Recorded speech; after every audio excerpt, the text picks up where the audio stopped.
예수님께서 빈들에서 주님의 말씀을 듣고 또 병고침을 받으려고 나온 사람들이 치료를 받는 과정 가운데 그 해가 서쪽으로 뉘엿뉘엿 짓는 그러한 시점이었습니다.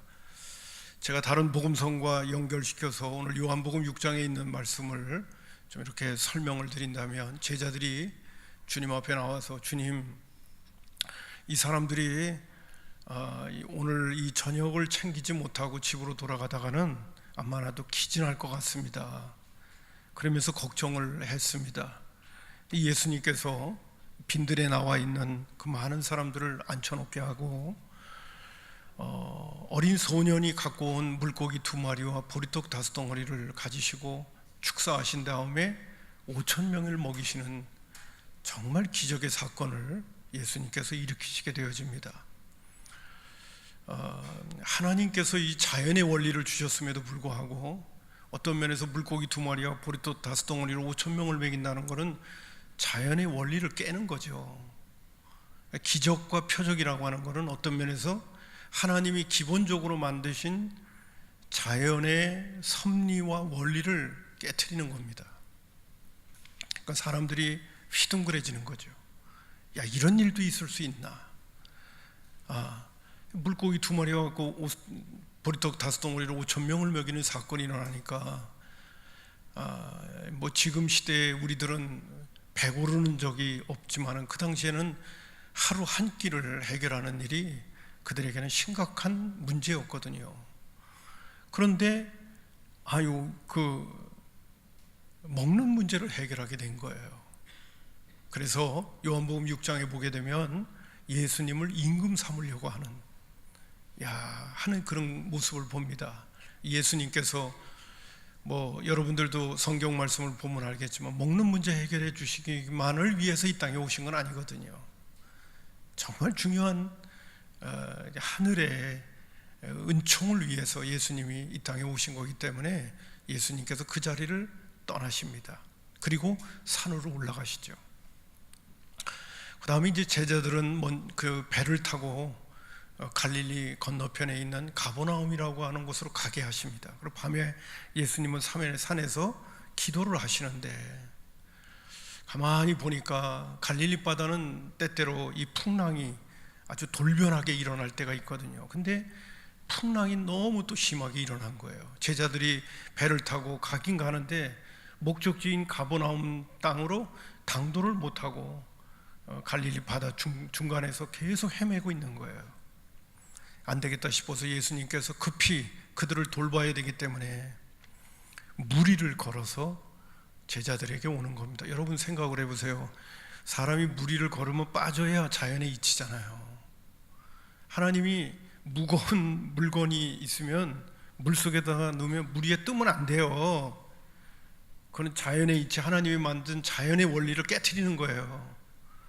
예수님은 육신을 입었음에도 불구하고 무리를 걸어서, 이유는 딴 거 없어요. 제자들을 돌봐야 되기 때문에, 챙겨야 되기 때문에 급히 가셔야 되거든요. 그 당시에 배가 있는 것도 아니고요.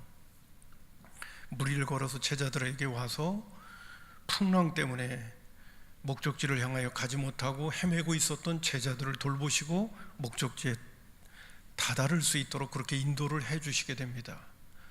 예수님께서 물고기 2마리와 보리떡 5덩어리로 5,000명이 먹인 사건이나 또 풍랑을 만났던 제자들을 돌보시고 그들로 하여금 목적지에 다다를 수 있도록 해주신 이 모든 사건은 바로 무리들의 필요와 제자들의 필요를 예수님께서 아시고 채워주시는 것입니다. 여러분, 하나님이 인간을 만드실 때, 제가 곧잘 얘기를 합니다마는 하나님께서 6일 동안 세상을 창조하셨잖아요. 창세기 1장에 보게 되면. 근데 하나님이 인간을 만드실 때 사람 먼저 만들어 놓고 그 다음에 먹을 거 만들어 놓고 그러지 않았어요. 하나님이 인간을 만드실 때 인간의 필요를 그 누구보다 잘 아시는 분이에요. 육신을 만들었다면 육신의 필요를 아시는 분이 하나님이십니다. 왜 우리의 필요를 모르시겠어요? 주님은 우리의 필요를 우리보다 더 잘 아십니다. 자, 이런 상황 속에서 가버나움에 있었던 사람이 이제 저녁 때 물고기 2마리와 보리떡 5덩어리로 5,000명을 먹였던 그 사건을 경험했던 사람이 그 다음 날도 부지런히 예수님 만나러 찾아오게 되는 거예요. 분명히 예수님은 산에 올라갔고 제자들은 우리가 있었던 가버나움 땅으로 왔길래 어떻게 됐나 싶어서 물고기 2마리와 보리떡 5덩어리로 5,000명을 먹였던 그 장소에 가봤더니 안 계신 거예요. 그래서 불이 나게 다시 제자들이 있는 곳에 있으면 예수님도 있겠다 그러고 와봤어요. 그랬더니 거기에 제자들도 있고 예수님도 있는 거예요. 깜짝 놀라는 겁니다. 분명히 어제 가실 적에 예수님은 산에 올라가셨고 제자들은 배를 타고 떠났는데 예수님이 언제 왔는지 아주 궁금해하는 거예요. 자, 그런 상황들이 전개되어지는 과정 가운데 오늘 본문 말씀 가운데 26절에 보니까 예수님께서 이렇게 말씀하십니다. 내가 진실로 진실로 너희에게 이르노니 너희가 나를 찾는 목적은 표적을 본 까닭이 아니라 떡을 먹고 배부른 까닭이라는 거예요. 대단히 안타까워하시는 거죠. 표적을 본 까닭이라고 하는 이 부분은 뭘 의미하는 걸까요? 여러분, 물고기 2마리와 보리떡 5덩어리로 5,000명을 먹였다면 먼저 좀 생각이 있는 사람이라면 도대체 저분이 누구야? 누구길래 물고기 2마리와 보리떡 5덩어리로 5,000명을 먹인단 말이야? 저 사람이 도대체 누구야? 여기에 관심을 가져야 되거든요.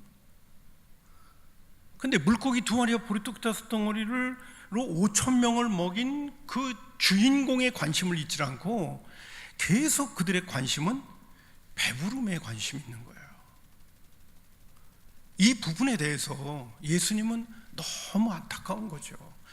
분명히 하나님도 그렇고 예수님도 그렇고 인간의 필요를 아시는 분이에요. 그런데 물고기 2마리와 보리떡 5덩어리를 가지고 5,000명을 먹이실 때는 배부른 것도 중요합니다. 그러나 더 중요한 건 뭐냐? 어떻게 물고기 2마리와 보리떡 5덩어리로 5,000명을 먹일 수 있는 저 사람은 도대체 누구냐 말이야. 여기에 관심을 가져야 되는데 예수님이 볼 때는 너무 안타까운 거예요. 우리말로 표현을 할게요. 육신적이고 세상적이고 인간적인 것들에 대해서는 관심이 있는데 육체적이고 인간적이고 세상적인 것들을 다 만드시고 그것을 우리로 하여금 그 안에서 살게 하시는 하나님에 대해서는 관심이 없단 말이죠. 오늘 우리가 주님 앞에 나왔습니다. 오늘 주님 앞에 나올 때도 기도하는 마음으로 나온 믿음의 식구들이 분명히 있을 거예요. 주님, 오늘도 하나님을 찬양하기 위해서 예배드리러 나왔습니다만 나의 삶 속에 이런 어려움이 있어요. 이런 문제가 있어요. 이런 고통이 있어요. 이런 기도 제목이 있어요. 우리가 하나님 앞에 그런 기도 제목도 올려드리기는 하지만은 내가 구하고 있는 그 대상이 나에게 있어서는 어떤 분이냐 말이에요. 도대체 많은 사람들이 이 부분에 대해서 관심이 너무 없어요. 예수를 믿노라 하면서도 그래요. 여러분, 나에게 무엇을 주시는 하나님 그 자신에 대해서는 관심이 없고 내가 오늘 하나님께로부터 받아 누리는 것들에만 대해서 관심을 갖고 있는 사람을 향해서 그 사람을 어떤 신앙인이라고 말하면 그런 사람을 가리켜서 기복신앙이라고 얘기하는 거예요. 복만 구하지 복을 주는 대상은 관심이 없는 거예요. 이게 지금 오늘 주님께서 무리들이 예수님을 찾는 그들의 모습을 보시면서 안타까워하시는 거예요. 왜 예수님이 그들의 필요를 모르십니까? 물고기 2마리와 보리떡 5덩어리로 5,000명을 먹이실 수밖에 없었던 그 상황과 제자들이 풍랑을 만났을 때 무리를 걸어서 찾아오셔야 했던 그 예수님, 왜 그들의 필요를 모르겠어요? 다 아는데 내가 너희들에게 등장하고 있다고 한다면 정작 너희들의 필요, 너희들의 육체적이고 세상적인 필요보다도 더 중요한 것이 바로 나를 아는 거라는 거예요. 거기에 관심을 두지 못하면 오늘 제가 미리 말씀드립니다마는 썩을 양식을 구할 뿐이지 썩지 아니할 양식을 구하는 진정한 지혜자가 될 수가 없다는 거예요. 여러분 생각을 해보세요. 어린아이가 오늘 장난감을 하나 좋아해요. 그래서 내가 그에게 장난감을 줍니다. 그럼 장난감을 준 분을 먼저 관심을 가져야 되잖아요. 근데 그건 관심이 없고 내 욕심과 내가 기대하는 것만 채워주려고 하는 그 장난감에만 관심이 있다고 한다면 그걸 준 분은요 마음이 섭섭하고 실망스러운 거예요. 제가 우리 손자들한테도 곧잘 장난감을 뭐가 있다가 한국에 무슨 장난감이 있다고 해서 이렇게 보내게 되면 이렇게 봅니다. 근데 어린 그 손자가 준분에 대해서는 별 관심이 없어요. 그리고 내가 지금 기대하고 있는 그 장난감에만 관심이 있어요.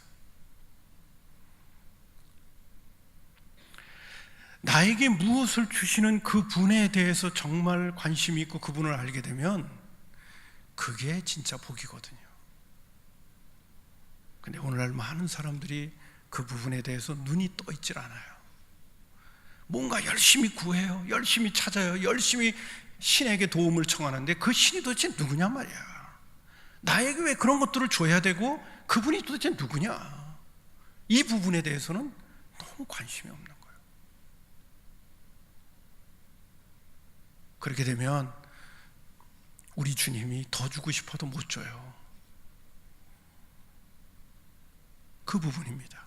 예수님께서 너희들이 표적을 본 까닭이 아니라 배부른 까닭이다. 그러면서 예수님 말씀하십니다. 썩을 양식을 위하여 일하지 말고 영생하도록 있는 양식을 위하여 하라. 이 양식은 인자가 아버지 하나님께로부터 준다. 이렇게 얘기합니다. 나는 우리 성산의 가족들이 오늘 제가 이 말씀을 들으면서 다시 한번 당부의 말씀을 드리는데, 내가 구하고 찾고 두드리는 우리 하나님이 어떤 분인가에 대해서 좀 더 관심을 가졌으면 좋겠어요. 그리고 하나밖에 없는 외아들을 이 땅에 보내신 우리 예수님이 누구인가에 대해서 우리의 관심이 좀 이렇게 좀 초점이 맞춰줄 수 있었으면 좋겠어요. 먼저 그의 나라와 의를 구하라, 그럼 이 모든 것을 더하시겠다고 하신 우리 주님이 그런 말씀들을 우리에게 자꾸 선포하시는 이유는 너희들이 정말 관심을 가져야 될 것이 무엇인가에 대해서 우리에게 계속 권면해 주고 계시는 거예요. 죄송합니다. 우리 주님께서 능력이 없는 건 아니에요. 그러나 표현을 빌린다면 이렇습니다. 교회까지 나와서 하나님 앞에 예배드리며 주님 앞에 엎드리면서까지 세상에 먹고 사는 것들을 자꾸 구해서 해야 되겠어요? 세상에 먹고 사는 것은 세상 사람들도 해결하는데 하나님 없는 사람도 살아가고 있는데 우리는 좀 더 우리의 눈을 열어야 될 필요가 있지 않습니까? 도대체 하나님이 누구시고 예수님이 누구인가에 대해서 좀 관심을 가져야 되지 않겠냐. 왜냐하면 예수님께서 안타까우시는 이유는 뭐냐면 예수님이 아니면 썩지 않을 양식을 줄 수 있는 분이 이 세상에는 아무도 없기 때문에 그런 거예요. 내가 지금 예수님 만났는데 예수님이 절대적으로 줄 수 있는 그분만이 하실 수 있는 것에 관심을 가져야지. 세상 사람들도 다 할 수 있는 거를 예수님 앞에 나와가지고 예수님 나 이게 필요해요 이러면 되겠어요? 예수님에게는 정말 예수님만이 주실 수 있는 가장 소중한 것에 초점을 맞춰서 주님 나에게 그걸 주세요 이래야 되지 않겠냐는 거예요. 썩을 양식을 위하여 구하지 말고 영생하도록 있는 양식을 구해라. 내가 그거를 줄 수 있단다.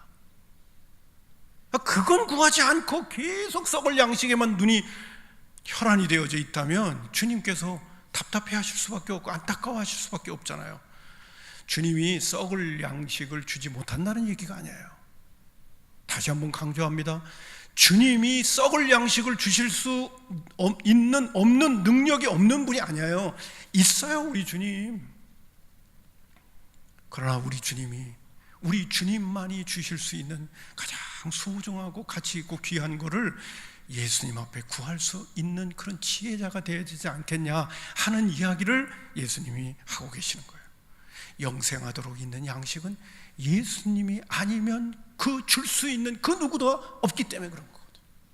근데 그건 관심이 없고 정말 주님이 주고 싶은 거에 대한 관심이 없고 오늘 이 세상에 있는 것에만 관심이 있다면 주님이 오늘 저와 여러분에게도 똑같이 말씀하실 거예요. 야, 내가 진짜 너희들에게 줄 수 있는 것에 좀 관심을 좀 가져봐.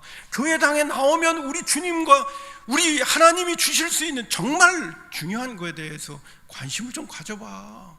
어쩌면 너희들도 교회당까지 나와가지고 오늘 세상 사람들이 구하는 것에만 관심을 갖냐? 라고 한다면 오늘 이 말씀이 똑같은 말씀이에요. 자, 그래서 예수님께서 영생하도록 있는 양식을 위하여 하라 그랬더니 그들이 뭔가 알아듣긴 알아들은 것 같아요. 그래서 뭐라고 얘기하느냐 하면 28절에 보니까 그들이 묻되 우리가 어떻게 해야 하나님의 일을 하겠습니까? 썩을 양식을 위하여 일하지 말라. 영생하도록 있는 양식을 위해서 일하라 그랬더니 그러면 우리가 영생하도록 있는 것은 하나님께 속한 것이라는 것을 어느 정도 알아듣고 그럼 우리가 하나님의 일을 어떻게 해야죠? 라고 질문을 던집니다. 그랬더니 예수님께서 정말 저는 이 본문 말씀이 오랫동안 이해가 안 갔어요. 예수님을 믿는 게 하나님의 일이라는 거예요. 여러분 거기 29절을 보세요. 예수께서 대답하여 이르시되 하나님께서 보내신 하나님께서 보내신 이가 누구예요? 네? 하나님께서 보내신 이가 누구죠? 예수님이잖아요. 예수님을 믿는 것이 하나님의 일이라는 거예요. 아니, 믿는 게 어떻게 일입니까? 믿는 건 믿는 거죠. 일은 행동해야 되는 거고. 근데 여러분 가만히 생각해 보세요. 믿는 거요 어렵습니다. 믿는 거 그렇게 쉽지 않아요. 토마스 아퀴나스가 이런 말을 했습니다. 제가 언젠가 이렇게 인터넷에 있는 매일 이렇게 오는 것들이 있는데 거기 가운데 아주 좋은 글귀들이 매일 하나씩 오는 게 있어요. 거기 가운데 토마스 아퀴나스가 이런 말을 했습니다. 믿음이 있는 사람에게는 어떠한 설명도 필요 없다. 믿음이 있는 사람에게는 어떤 설명도 필요 없다. 믿어지니까. 근데 그러나 믿음이 없는 이에게는 어떠한 설명도 불가능하다는 거예요. 오늘 이 무리들이요, 그러면 영생하도록 있는 양식을 위해서 일하라 그랬더니 그럼 우리가 어떻게 하나님의 일을 하는 거니까 나를 믿어라 그랬더니 그러면 당신 우리에게 또 표적을 보여달라 그러면 믿겠다 이러면서 또 나오는 거예요. 아니 벌써 표적은 보여줬는데 물고기 2마리와 보리떡 5통으로 5,000명을 먹이는 아무나 할 수 있는 겁니까? 벌써 보여줬는데 또 믿겠다고 또 보여달라는 거예요. 예수님께서 한마디로 내가 바로 생명의 떡이라고 말씀하시면서 나를 믿으라고 하는데 너희들은 나를 믿을 마음의 준비가 안 돼 있다, 이런 얘기를 36절에 하십니다. 그러나 내가 너희에게 이르기를 너희는 나를 보고도 믿지 아니한다고 안타까워하시는 거예요. 왜? 그들의 관심은 세상적이고 육체적이고 땅의 것에만 매여 있기 때문에 그렇습니다. 예수님이 생명의 떡이다. 여러분, 떡이라고 하는 것은 우리에게 에너지를 주고 양식이라고 하는 것은 우리의 생명을 연장시키는 거예요. 예수님께서 비유로 말씀하시는데 예수님을 먹으면 우리의 생명이 연장되고 우리가 에너지가 있게 되어서 살 수 있다는 것이죠. 양식은 그런 역할을 하거든요. 예수님을 먹는다는 것은 무슨 말을 하는 거냐? 예수님이 구주임을 믿는 것을 얘기하는 거예요. 여러분, 요한복음 3장 16절에 하나님이 세상을 이처럼 사랑하사 독생자를 주셨으니 이는 저를 믿는 자마다 멸망치 않고 영생을 얻는다. 영원한 생명. 예수님은 정말 영원한 생명의 떡 되시기 때문에 그분을 나의 주인으로, 나의 왕으로, 나의 구원의 주인으로 받아들이게 되어지면 우리에게 영원한 생명이 주어지게 되는 것이죠. 그런데 오늘도 원수 마귀는 우리로 하여금 좀 전에도 말씀드린 것처럼 육체적이고 세상적이고 인간적이고 이런 부분에 우리의 눈을 멀게 해서 우리로 하여금 우리 주님을 마음을 열고 보게끔 하지를 못해요. 여러분, 고린도후서 4장 4절에 보면 그중에 이 세상 신이 믿지 아니하는 자들의 마음을 혼미하게 하여 그리스도의 영광의 복음의 광채가 비치지 못하게 하매니 그리스도는 하나님의 형상이라고 그랬습니다. 오늘도 우리 눈에는 보이지 않지만, 하나님도 눈에 보이지 않지만 원수 마귀도 눈에 안 보여요. 그러나 끊임없이 생각을 통해서 우리 가운데 역사합니다. 그래서 오늘도 그리스도의 영광의 광채, 구원의 주되심을 우리로 하여금 보지 못하도록 계속해서 육체적이고 세상적이고 인간적이고, 그리고 선입관, 편견, 내 인간적인 어떤 고집, 나의 인간적인 어떤 그런 태도, 이런 것들로 예수님을 제대로 보지 못하도록 계속 우리 눈을 가려줘요.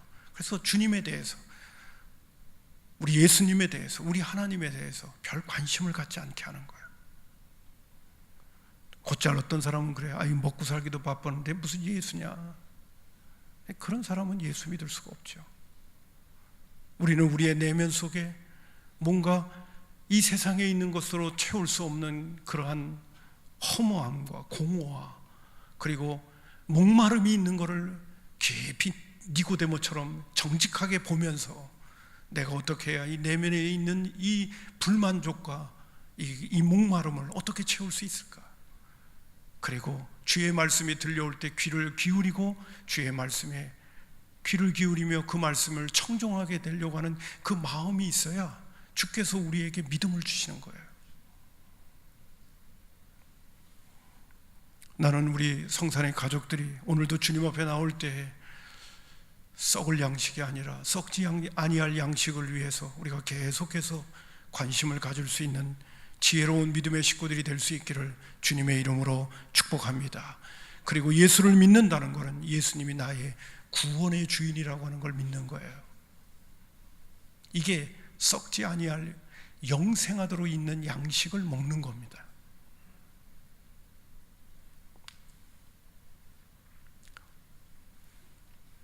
그리고 좀 더 나아가 우리가 요사이 그 요한복음에 있는 말씀을 보고 있는데, 요한복음 10장 11절에 보면 예수님이 나는 선한 목자라고 얘기하십니다. 요한복음 10장 11절에 나는 선한 목자라, 선한 목자는 양들을 위하여 목숨을 버린다고 그랬습니다. 우리 주님은 우리를 양으로 삼으시고 우리를 위하여 목숨 버리셨어요. 그래서 십자가에 죽으신 거 아닙니까? 그런 엄청난 사랑을 우리에게 막 쏟아 부어 주었어요. 여러분, 누가 나를 위하여 대신 이 땅에 살다가 나를 대신해서 죽은 사람이 있다면 우리 마음속에 기본적으로 그분이 너무 일찍 세상을 떠났기 때문에, 나 때문에 그렇게 일찍 세상을 떠났으니까 남은 생애만큼은 내가 그 사람의 인생을 내가 살아내야 되겠다, 뭐 그 정도의 생각은 상식적으로 같지 않습니까? 내가 은혜를 입었다면. 여러분, 우리가 정말 산 믿음을 가지고 예수님이 나를 위해서 십자가에 못 박혀 죽으시는 그 희생의 대가를 지불하셨다고 한다면 저와 여러분의 마음속에 최소한 주님이 33년밖에 살지 못하셨는데 그 남은 생애는 내가 살아 드려야 되는 거 아니냐, 나를 위하여 그렇게 죽으셨는데 라는 그런 마음을 갖고 우리가 믿음 생활 해야 되는 게 아닙니까? 예수님이 정말 구세주고 예수님이 십자가에 못 박혀 죽은 거는 나를 위하여 죽었다는 것을 진짜 믿는다면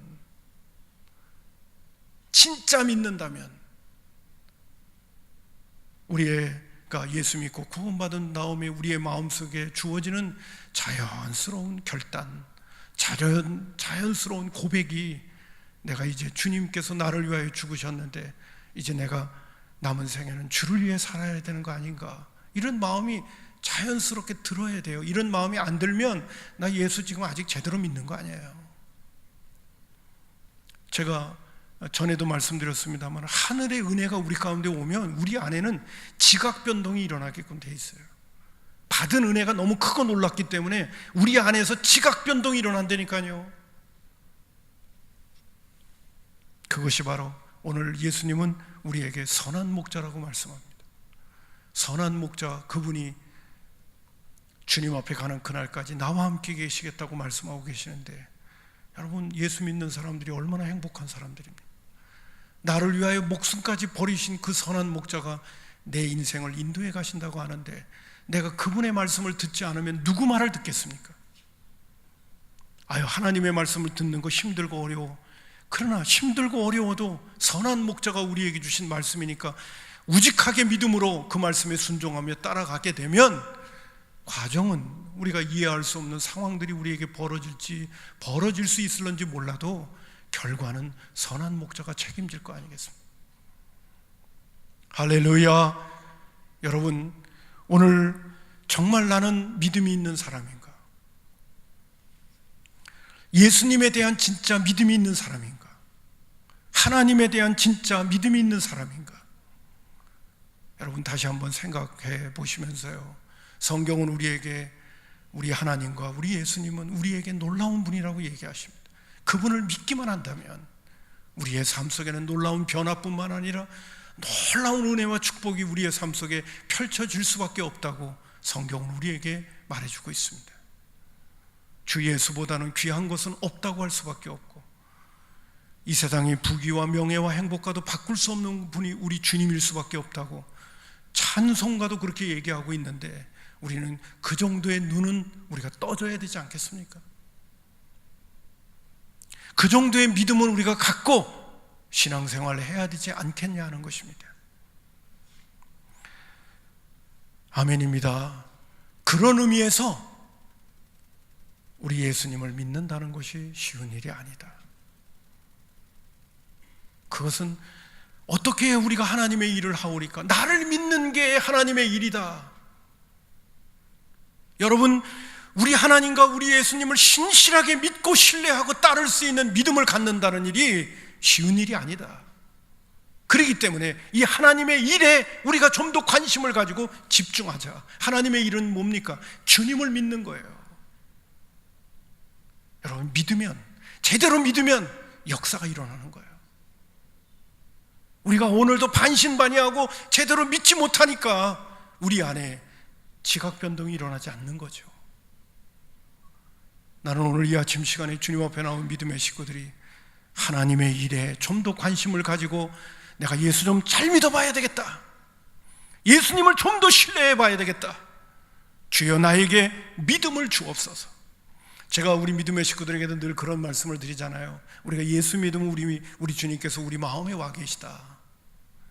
여러분, 우리가 예수 믿으면 주님이 내 마음에 와 계시다, 선한 목자로 내 마음에 와 계시다 하더라도요, 아무리 선포해도요, 믿음이 없으면 그분이 내 안에서 역사하신다는 거 경험 못해요. 반드시 믿어야, 믿음이 내 안에 생겨야 내 안에 계신 주님의 은혜와 축복을 누릴 수가 있는 거예요. 그래서 제가 거기 성경 구절도 하나 적어놨어요. 아니, 2개 적어놨어요. 맨날 인용하기 때문에 미안하기도 한데, 여러분 보세요. 고린도 후서 13장 5절에 보면, 너희가 믿음에 있는가 너희 자신을 시험하고 너희 자신을 확증하라. 예수 그리스도께서 너희 안에 계신 줄을 너희가 스스로 알지 못하냐? 그렇지 아니하면 너희는 버림받은 자다. 이렇게 말씀하시잖아요. 주님 분명히 내 안에 와 계시지 않으면 버림받는데요, 끔찍한 얘기잖아요. 자, 그러면서 바울 사도가 에베소 3장 17절에 그의 기도문 가운데 이런 내용이 나옵니다. 믿음으로 말미암아 그리스도께서 너의 마음에 계시게 하옵시고. 예수 믿고 구원받으면 주님이 내 안에 와시 계신다는 건 너무 기정사실인데, 이거 역시도 살아있는 믿음이 있어야 주님이 내 안에 계신다는 것을 누릴 수 있다는 거예요. 아무리 강대성에서 선포해, 그런가 보다, 믿음은 안 생겨, 그러면 소용없는 거예요. 아무런 의미가 없는 거예요. 거기에 반드시 믿음이 수반돼 줘야 돼요. 그 믿음의 사람이 되는 게 바로 하나님의 일을 하는 거예요. 나는 우리 성산의 가족들이 하나님의 일을 하실 수 있기를 주님의 이름으로 축복합니다. 믿음의 사람이 되는 거예요. 그리고 제대로 주님을 믿으면요, 행동은 자연스럽게 따라와요. 믿는데 아직도 내 행동이 안 따라오는 이유는 안 믿으니까 안 따라오는 거예요. 믿으면 따라오는 거예요. 내가 믿는데 왜 안 따라가요? 안 믿으니까 안 따라가는 거죠. 여러분, 이거 잘 생각하시고요, 오늘 나는 하나님의 일을 좀 해야겠다. 교회 일하는 게 하나님 일이만이 아니라 진짜 오늘 우리 예수님께서 하시는 것은 영생하도록 있는 양식을 위하여 하는 하나님의 일이 바로 뭐냐? 제대로 믿음 생활할 수 있도록 믿음을 갖는 거예요. 주여 나에게 믿음을 주옵소서. 온전한 믿음을 주옵소서. 참 믿음을 주옵소서. 살아있는 믿음을 주옵소서. 그리고 주님을 제대로 신뢰하게 하옵소서. 그 부분에 눈뜨게 나에게 은혜를 베풀어 주옵소서. 그리고 열심히 말씀과 기도와 그리고 예배를 통하여 주님 앞에 자꾸 나와야 돼요.